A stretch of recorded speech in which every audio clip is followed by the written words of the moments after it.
In the spring of 1902, Roosevelt's charm and political skill would again be put to the test.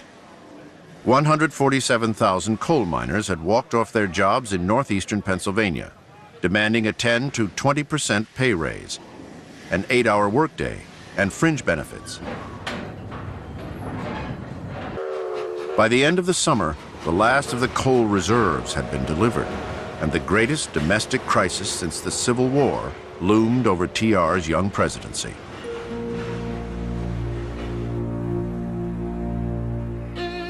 Most of the miners were Slavic immigrants, Russians, Poles, and Serbs.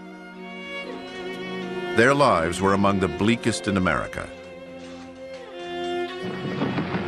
Cave-ins and explosions maimed and killed thousands each year. Asthma, emphysema, and heart trouble were considered part of the job. Most miners were old men before they were 40. And children as young as 8 or 9 worked full days, removing rock from endless streams of coal. In return for sacrificing their youth, the children received $6 a month. In certain respects, coal was as important at the beginning of the 20th century as gasoline and electricity combined at the beginning of the 21st century. It was absolutely essential to the operation of the industrial economy. Coal ran railroads, it heated homes, it delivered food, it drove steamships. Nothing moved without coal. With cold weather approaching, the labor dispute quickly became a full-fledged national emergency. As coal piles dwindled, schools began to close, and mobs seized coal cars. The pneumonia rate rose. To keep warm, poor families burned coconut shells discarded by candy factories.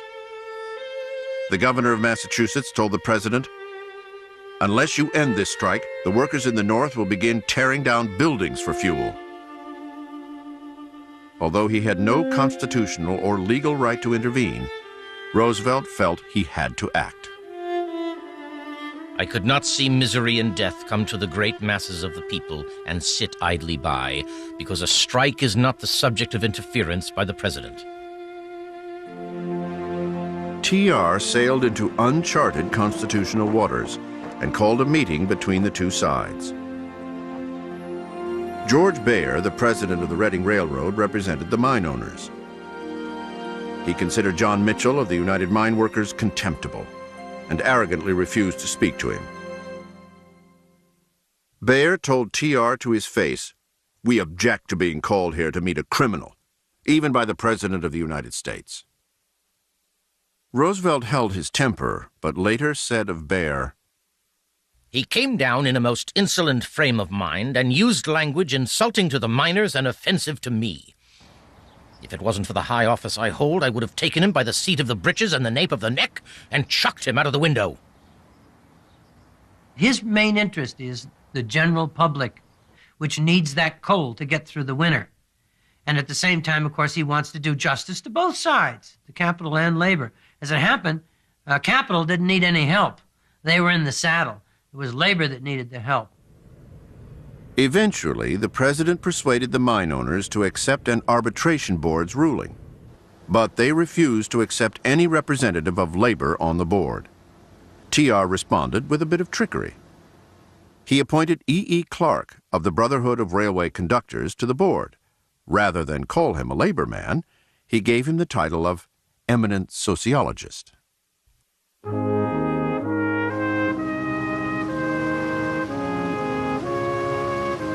TR's maneuver worked. The great coal strike was all but over. In the end, the recommendations of the arbitration board would dramatically change the lives of coal miners. Their workday was shortened from 12 to 9 hours, and they eventually gained a 10% pay increase. By granting labor the recognition that he did, by bringing the leaders of the coal union, for example, to the White House, Roosevelt demonstrated that the labor unions could be and would be an important part of the American political economy. It was a crucial turning point in labor relations in the country and, in fact, in American industrial development. It was also a crucial turning point for the young president. More and more, he understood that the rights of the nation's most privileged citizens could not continue to exceed the rights of its most humble.